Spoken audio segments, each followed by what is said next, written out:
In this video, I'm going to show you how you can easily delete messages on Instagram.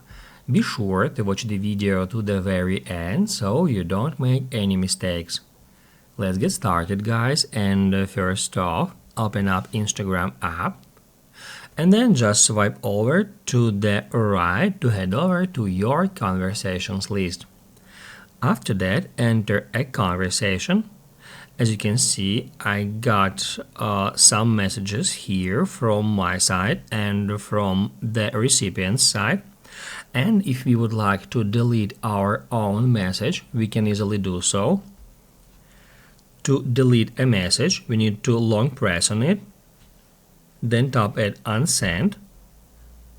And that's how we can easily unsend a message, our own message, from the conversation from both sides. It doesn't matter if it is already read or not, we can unsend it anyway.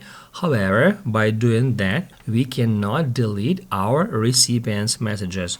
If we try to do so, there is no option to delete incoming messages from our friend. That's how it's done, guys. So if this video was helpful for you, don't forget to hit the like button.